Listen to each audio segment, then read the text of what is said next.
नमस्कार। अलीगढ़ मुस्लिम यूनिवर्सिटी के chancellor his holiness doctor Syedna Mufaddal Saifuddin साहब, शिक्षा मंत्री डॉक्टर रमेश पोखरियाल निशंक जी, शिक्षा राज्य मंत्री श्रीमान संजय धोत्रे जी, वाइस चांसलर भाई तारिक मंसूर जी, सभी प्रोफेसर्स, स्टाफ, इस कार्यक्रम में जुड़े एएमयू के हजारों छात्र छात्राएं, एएमयू के लाखों एलुमनाई, अन्य महानुभाव और साथियों, सबसे पहले मैं आप सभी का आभार व्यक्त करना चाहता हूं। आपने एएमयू के शताब्दी समारोह के इस ऐतिहासिक अवसर पर मुझे अपनी खुशियों के साथ जुड़ने का मौका दिया है।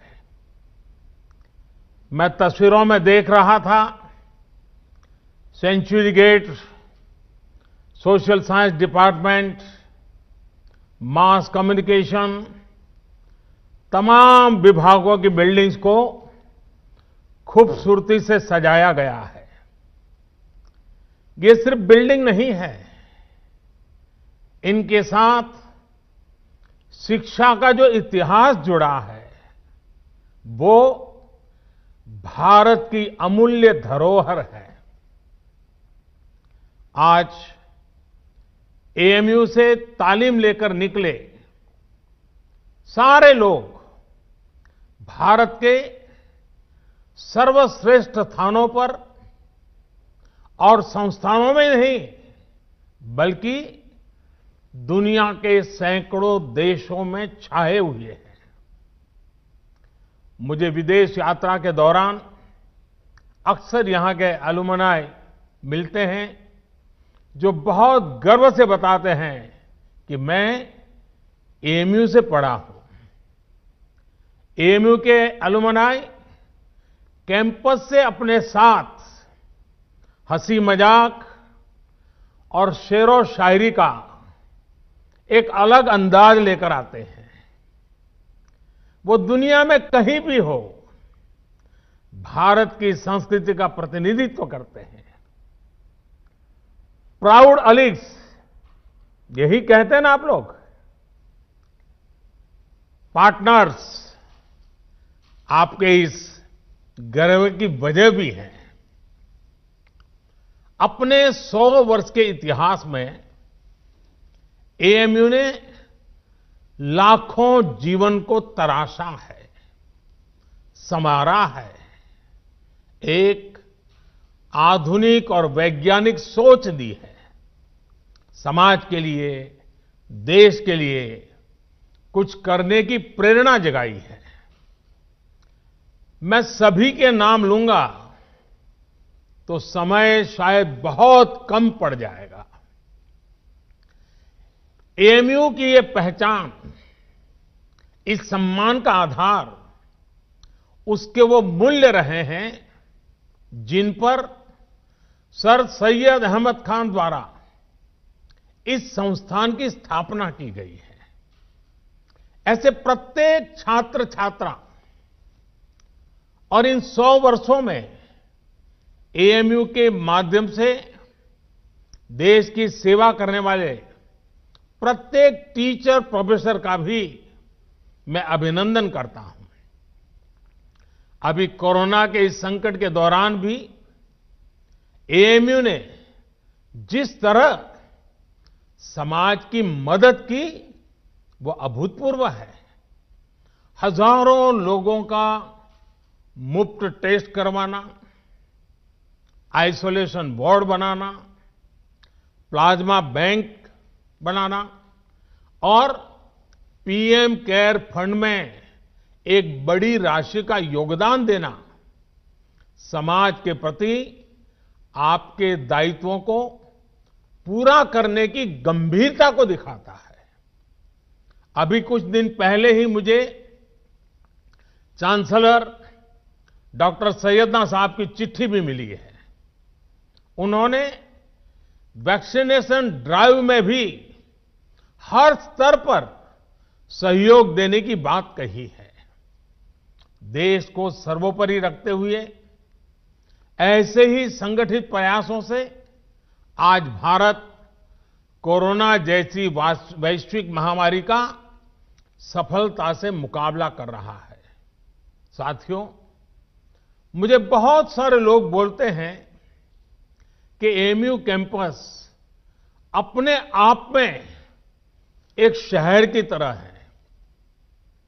अनेकों डिपार्टमेंट्स, दर्जनों हॉस्टल्स, हजारों टीचर्स, प्रोफेसर्स, लाखों स्टूडेंट्स के बीच एक मिनी इंडिया भी नजर आता है। एएमयू में भी एक तरफ उर्दू पढ़ाई जाती है तो हिंदी भी, अरबी पढ़ाई जाती है तो यहां संस्कृत की शिक्षा का भी एक सदी पुराना संस्थान है। यहां की लाइब्रेरी में कुरान की मैन्युस्क्रिप्ट है तो गीता रामायण के अनुवाद भी उतने ही सहज कर रखे गए हैं। ये विविधता एएमयू कैसे और एएमयू जैसे प्रतिष्ठित संस्थान की ही सिर्फ नहीं, देश की भी ताकत है।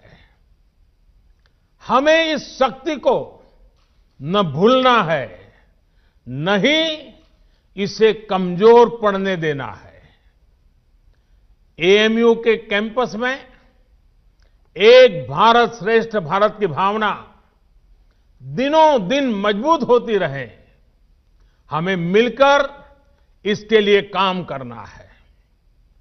साथियों, बीते 100 वर्षों में एएमयू ने दुनिया के कई देशों से भारत के संबंधों को सशक्त करने का भी काम किया है। उर्दू, अरबी और फारसी भाषा पर यहां जो रिसर्च होती है, इस्लामिक साहित्य पर जो रिसर्च होती है, वो समूचे इस्लामिक वर्ल्ड के साथ भारत के सांस्कृतिक रिश्तों को नई ऊर्जा देती है। मुझे बताया गया है कि अभी लगभग 1000 विदेशी स्टूडेंट्स हमारे यहां एएमयू में पढ़ाई कर रहे हैं। ऐसे में एएमयू की ये भी जिम्मेदारी है कि हमारे देश में जो अच्छा है, जो बेहतरीन है, जो देश की ताकत है, वो देखकर, वो सीखकर, उसकी यादें लेकर के ये छात्र अपने अपने देशों में जाएं। क्योंकि एएमयू में जो भी बातें वो सुनेंगे, देखेंगे, उसके आधार पर वो राष्ट्र के तौर पर भारत की आइडेंटिटी से जोड़ेंगे। इसलिए आपके संस्थान पर एक तरह से दोहरी जिम्मेदारी है, अपना रिस्पेक्ट बढ़ाने की और अपनी रिस्पॉन्सिबिलिटी बखूबी निभाने की। आपको एक तरफ अपनी यूनिवर्सिटी की सॉफ्ट पावर को और निखारना है और दूसरी तरफ नेशन बिल्डिंग के अपने दायित्व को निरंतर पूरा करना है। मुझे विश्वास है एएमयू से जुड़ा प्रत्येक व्यक्ति, प्रत्येक छात्र छात्रा अपने कर्तव्यों को ध्यान में रखते हुए ही आगे बढ़ेगा। मैं आपको सर सैयद द्वारा कही गई एक बात, उस बात की आज याद दिलाना चाहता हूं। उन्होंने कहा था, अपने देश की चिंता करने वाले का पहला और सबसे बड़ा कर्तव्य है कि वो सभी लोगों के कल्याण के लिए कार्य करे, भले ही लोगों की जाति, मत या मजहब कुछ भी हो। साथियों, अपनी इस बात को विस्तार देते हुए सर सैयद ने एक उदाहरण भी दिया था। उन्होंने कहा था, जिस प्रकार मानव जीवन और उसके अच्छे स्वास्थ्य के लिए शरीर के हर अंग का स्वस्थ रहना जरूरी है, वैसे ही देश की समृद्धि के लिए भी उसका हर स्तर पर विकास होना आवश्यक है।